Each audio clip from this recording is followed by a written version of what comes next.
Hello दोस्तों, good morning. कैसे आप सभी लोग? स्वागत है आप सभी का हमारे YouTube channel MK online academy में।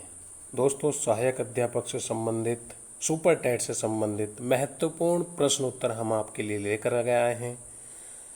दोस्तों, वीडियो शुरू करने से पहले मैं आपको बताना चाहता हूं, यदि अभी आपने हमारा चैनल सब्सक्राइब नहीं किया है तो कृपया हमारा चैनल सब्सक्राइब कर लीजिए ताकि आने वाले वीडियो के नोटिफिकेशन आपको मिलते रहें। बढ़ते हैं पहले प्रश्न की ओर। पहला प्रश्न है दोस्तों, भारत में राष्ट्रीय खेल दिवस कब मनाया जाता है? आपके सामने 4 ऑप्शन हैं। ऑप्शन ए 25 मई, ऑप्शन बी 29 जून, ऑप्शन सी 30 जुलाई, ऑप्शन डी 29 अगस्त। बताइए दोस्तों, सही आंसर क्या होगा? तो इसका सही आंसर हो जाएगा ऑप्शन नंबर डी 29 अगस्त। 29 अगस्त बिल्कुल सही आंसर होगा दोस्तों, ऑप्शन नंबर डी। बढ़ते हैं अगले प्रश्न की ओर। अगला प्रश्न है दोस्तों, प्रश्न नंबर 2, बुद्ध चरित महाकाव्य किसने लिखा? दोस्तों, आपके सामने 4 ऑप्शन हैं। ऑप्शन नंबर ए अश्वघोष, option number B Nagarjuna, option number C Hemchandra, option number D Gautam Buddha. बताइए दोस्तों, सही आंसर क्या होगा? मैं आपको बताना चाहता हूं दोस्तों, बुद्ध चरित महाकाव्य अश्वघोष के द्वारा लिखा गया था। ऑप्शन नंबर ए बिल्कुल सही हो जाएगा। बढ़ते हैं अगले प्रश्न की ओर।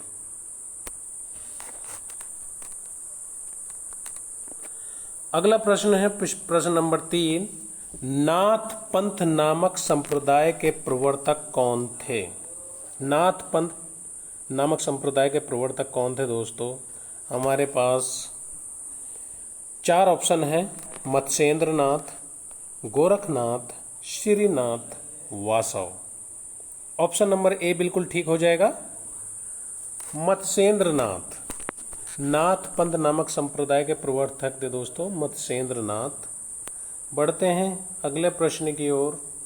अगला प्रश्न हमसे पूछ रहा है दोस्तों, निम्नलिखित में से कौन सा कर्नाटक का लोक नृत्य है? आपके सामने 4 ऑप्शन है। गरबा, चरकुला, जवार, यक्षगान। बताइए दोस्तों, सही ऑप्शन क्या होगा? यहां ऑप्शन नंबर डी बिल्कुल सही हो जाएगा। यक्षगान। यक्षगान कर्नाटक का लोक नृत्य है। ऑप्शन नंबर डी बिल्कुल सही जवाब। बढ़ते हैं अगले प्रश्न की ओर। दोस्तों, जैसे कि मैंने आपको वीडियो शुरू करने से पहले भी बताया था, आप कमेंट में हमें अपने आंसर बताते रहें। कमेंट बॉक्स में जाकर के आंसर लिखते रहें, उससे आपकी स्टडी, आपकी तैयारी का पता हमें लगता रहेगा, आपकी कितनी तैयारी है। बढ़ते हैं दोस्तों, कांचीपुरम में कैलाश नाथ मंदिर, शिव मंदिर, जिसकी भीतरी दीवारों में रंगों से मूर्तियां बनाई गई है, किसने बनवाया था? कांचीपुरम कैलाश मंदिर या शिव मंदिर किसने बनवाया था दोस्तों? 4 ऑप्शन आपके सामने हैं। देव वर्मन, महेंद्र वर्मन, नरसिंह वर्मन प्रथम और नरसिंह वर्मन द्वितीय। बताइए सही आंसर क्या होगा? ऑप्शन नंबर डी बिल्कुल ठीक हो जाएगा दोस्तों, नरसिंह वर्मन द्वितीय। कांचीपुरम का कैलाशनाथ मंदिर नरसिंह वर्मन द्वितीय ने बनवाया था। ऑप्शन नंबर डी बिल्कुल सही है। बढ़ते हैं अगले प्रश्न की ओर। अगला प्रश्न कह रहा है दोस्तों, मिर्जापुर प्रसिद्ध है। मिर्जापुर किस लिए प्रसिद्ध है? कजरी के लिए, रकुला नृत्य के लिए, पवार के लिए या नकटा के लिए? बताइए दोस्तों, सही ऑप्शन क्या होगा? जी बिल्कुल, ऑप्शन नंबर ए बिल्कुल ठीक हो जाएगा, कजरी के लिए। मिर्जापुर प्रसिद्ध है दोस्तों कजरी के लिए। बढ़ते हैं अगले प्रश्न की ओर। अगला प्रश्न हमसे क्या पूछ रहा है दोस्तों, केंद्रीय ग्लास एवं सिरेमिक अनुसंधान संस्थान स्थित है। केंद्रीय ग्लास एवं सिरेमिक अनुसंधान संस्थान स्थित है आगरा में, खुजरा में, कानपुर में, कोलकाता में। बताइए 4 ऑप्शन आपके सामने, सही आंसर क्या होगा? ऑप्शन नंबर डी बिल्कुल ठीक हो जाएगा, कोलकाता। केंद्रीय ग्लास एवं सिरेमिक अनुसंधान संस्थान स्थित है दोस्तों कोलकाता में। बढ़ते हैं अगले प्रश्न की ओर। अगला प्रश्न हमसे पूछ रहा है दोस्तों, भारत का शेक्सपियर किसे कहा जाता है? 4 ऑप्शन आपके सामने दिए गए हैं, विष्णु शर्मा, पाणिनि, कालिदास, भारवी। बताइए सही आंसर क्या हो जाएगा? ऑप्शन नंबर सी बिल्कुल ठीक हो जाएगा, कालिदास। कालिदास को भारत का शेक्सपियर कहा जाता है।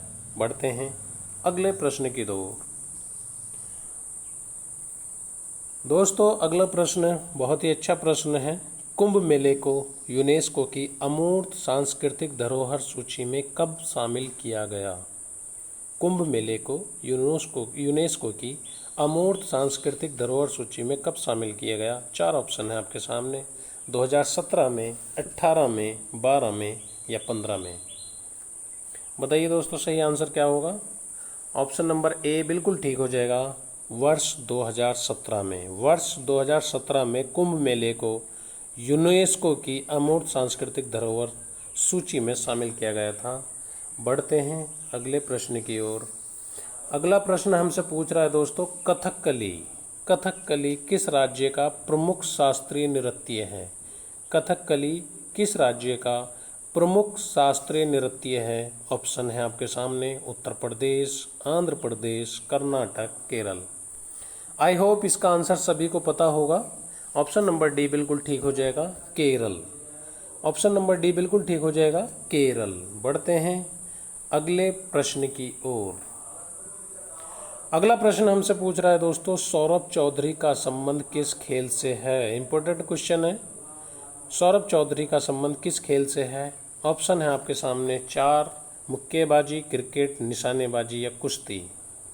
तो सौरभ चौधरी का संबंध किस खेल से है दोस्तों? ऑप्शन नंबर सी बिल्कुल ठीक हो जाएगा, निशानेबाजी से। सौरभ चौधरी निशानेबाजी से संबंधित है। बढ़ते हैं अगले प्रश्न की ओर। अगला प्रश्न हमसे पूछ रहा है दोस्तों, स्टैचू ऑफ यूनिटी की ऊंचाई कितनी है? बताइए दोस्तों, 4 ऑप्शन दिए गए हैं, 175 मीटर, 179 मीटर, 180 मीटर और 182 मीटर। सही आंसर क्या होगा?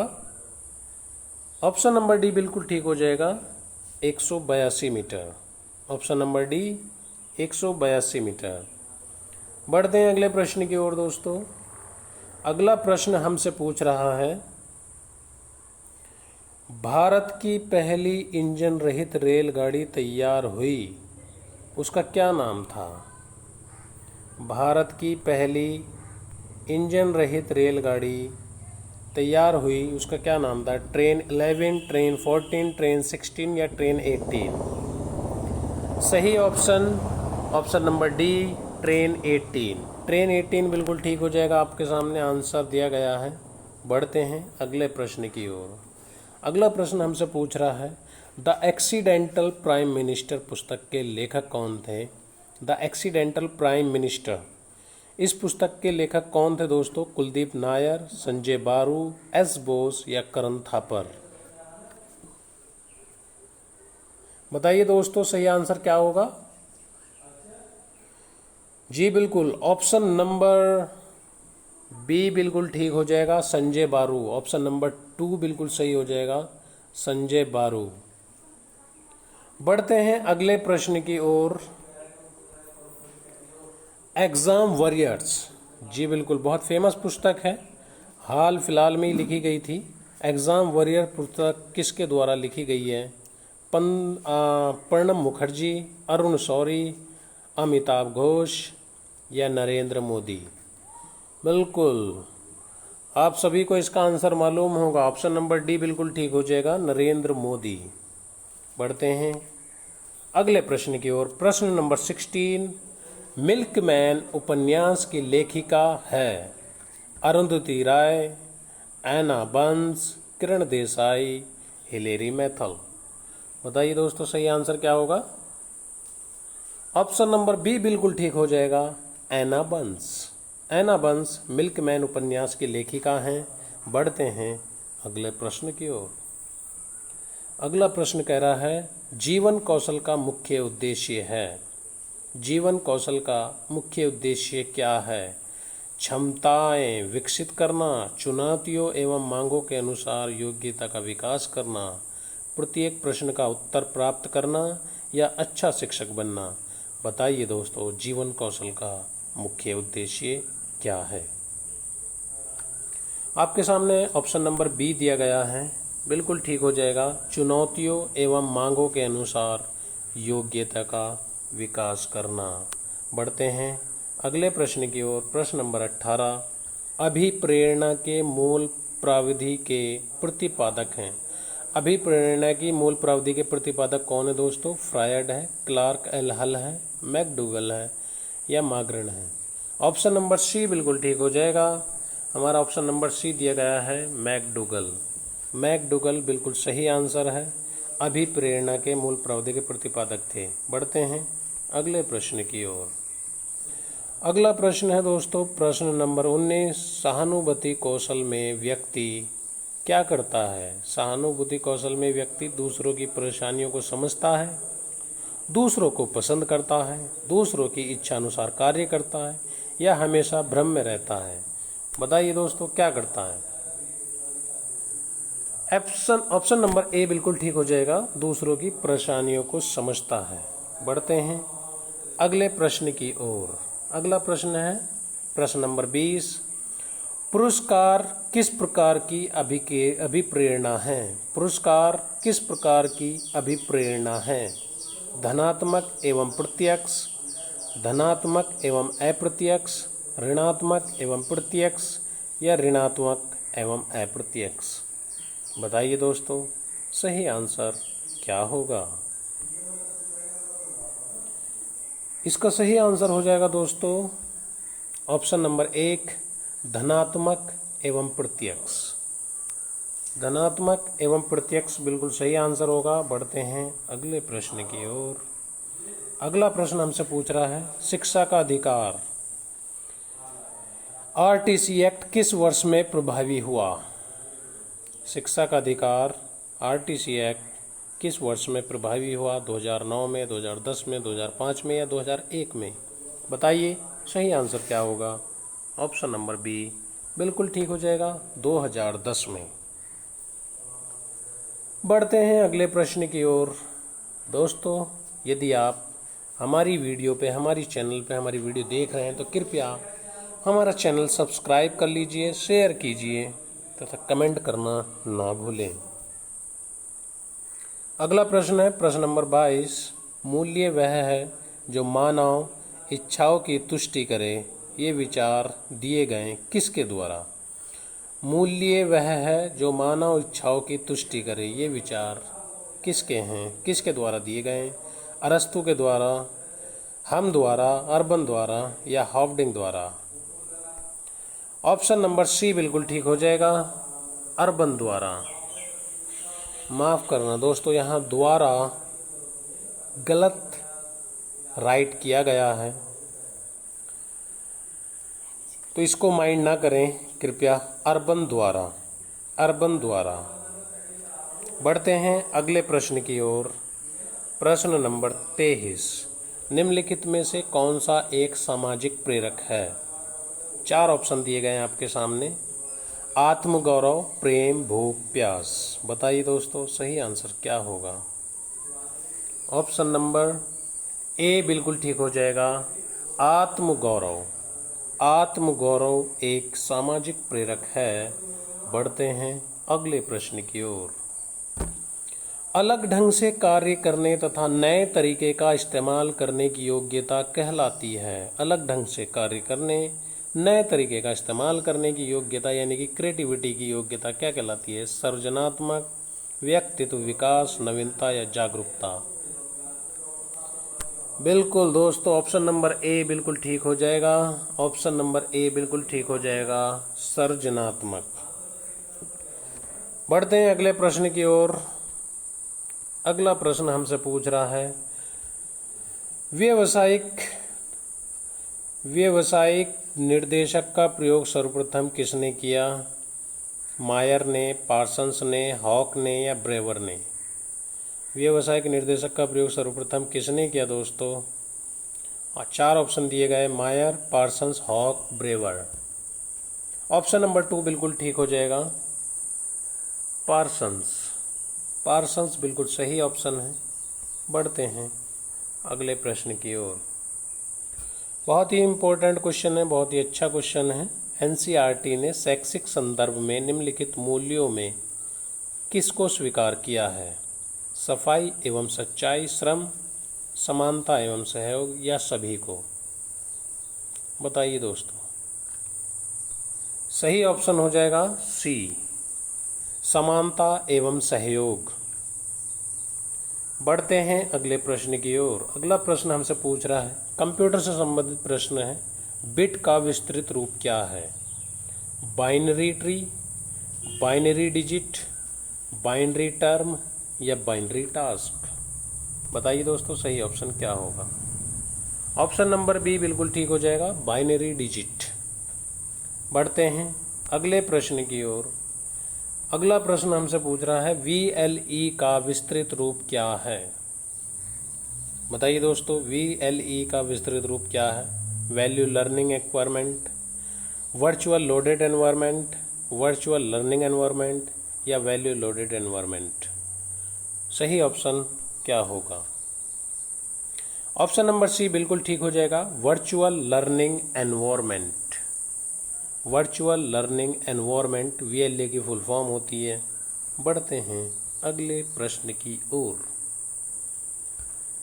दोस्तों वीडियो को अपने दोस्तों के साथ शेयर करना ना भूलें, कमेंट करना ना भूलें, और अपने आंसर हमें कमेंट बॉक्स में जाकर के बताते रहें। ICT का उद्देश्य है स्मार्ट स्कूल की स्थापना करना, शिक्षकों की क्षमता बढ़ाना, A और B दोनों, या इनमें से कोई नहीं? सही ऑप्शन क्या होगा बताइए दोस्तों? ऑप्शन नंबर सी बिल्कुल ठीक हो जाएगा, A और B दोनों। A और B दोनों। बढ़ते हैं अगले प्रश्न की ओर।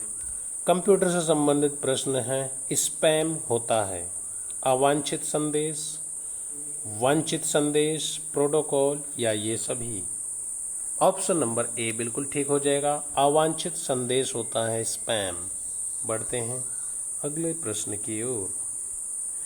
अगला प्रश्न है प्रश्न नंबर 31, निम्नलिखित में से प्राइमरी मेमोरी कौन सी है? प्राइमरी मेमोरी कौन सी है? ऑप्शन 4 हैं, floppy disk, hard disk, CD रोम, रोम।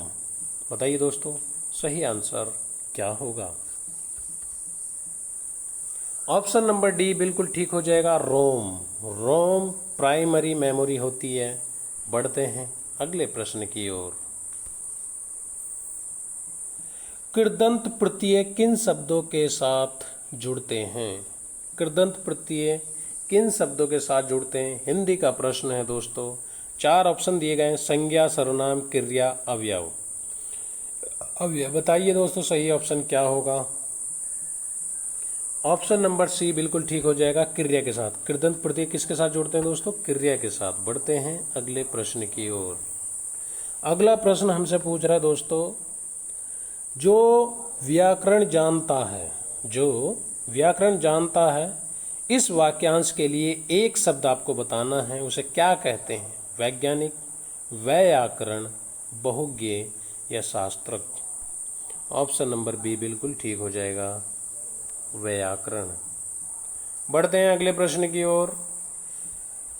प्रश्न नंबर 34, सरस्वती पत्रिका के संपादक कौन थे? 4 ऑप्शन आपके सामने दिए गए हैं, सूर्यकांत त्रिपाठी निराला, महावीर प्रसाद द्विवेदी, भारतेंदु हरिश्चंद्र, बाल मुकुंद गुप्त। बहुत ही इंपॉर्टेंट प्रश्न है दोस्तों, इंपॉर्टेंट प्रश्न है। ऑप्शन बताइए क्या होंगे?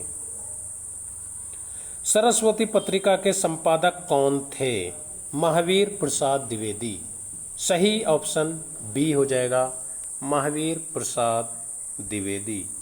बढ़ते हैं अगले प्रश्न की ओर। अगला प्रश्न हमसे पूछ रहा है दोस्तों,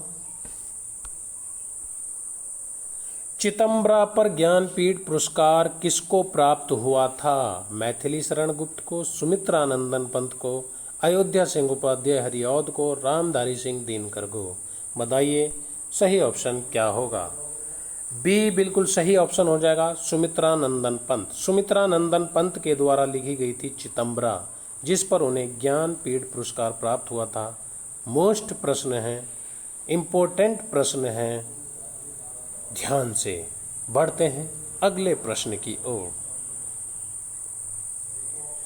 अगला प्रश्न है दोस्तों प्रश्न नंबर 36, क्वेश्चन नंबर 36। महान शब्द में त्व प्रत्यय जोड़ने पर शब्द बनेगा महनीय, महत्ता, महतु, महती।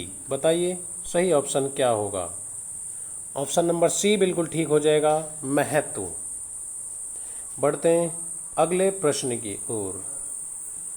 महावीर प्रसाद द्विवेदी ने आदिकाल को क्या संज्ञा दी। बीज वपन काल, आदिकाल, वीरगाथा काल या चारण काल। बताइए सही ऑप्शन क्या होगा। ऑप्शन नंबर 1 बिल्कुल सही हो जाएगा, बीज वपन काल। बढ़ते हैं अगले प्रश्न की ओर। हिंदी शब्द किस भाषा से लिया गया है। वेरी वेरी मोस्ट प्रश्न है, संस्कृत से, फारसी से, हिंदी से या अरबी से। कंफ्यूजन करने वाला प्रश्न है दोस्तों। ऑप्शन नंबर बी बिल्कुल ठीक हो जाएगा, फारसी से। हिंदी शब्द फारसी से लिया गया है। बढ़ते हैं अगले प्रश्न की ओर। निम्नलिखित में तत्सम है। तत्सम यानी कि संस्कृत का शब्द आंख, पांव, गांव या ग्रह। ऑप्शन नंबर डी बिल्कुल ठीक हो जाएगा, ग्रह। ये एक तत्सम शब्द है। तत्सम शब्द वे शब्द होते हैं जो संस्कृत से लिए गए हैं। तद्भव शब्द वे हैं जिनका रूप बदल जाता है। ध्यान रखिएगा दोस्तों, ग्रह और डी ऑप्शन सही हो जाएगा। बढ़ते हैं अगले प्रश्न की ओर। Question number 40। निम्नलिखित में से कौन सा शब्द सरस्वती का पर्याय नहीं है। वीणा, पानी, भारती, वाग्देवी या जाह्नवी। बिल्कुल सरस्वती का पर्यायवाची नहीं है। वीणा पानी है, भारती है, वाग्देवी है, जाह्नवी नहीं है, क्योंकि जाह्नवी गंगा का पर्यायवाची शब्द है। दोस्तों ऑप्शन नंबर डी बिल्कुल सही हो जाएगा। दोस्तों मैं आपको बताना चाहता हूँ, ये टॉप 40 क्वेश्चन हम आपके लिए लेकर के आए थे। यदि आपको हमारी वीडियो अच्छी लगी तो कृपया सब्सक्राइब करना ना भूलें। दोस्तों के साथ शेयर करें, लाइक करें और कमेंट करके हमें ज़रूर बताएं वीडियो आपको कैसी लगी। धन्यवाद।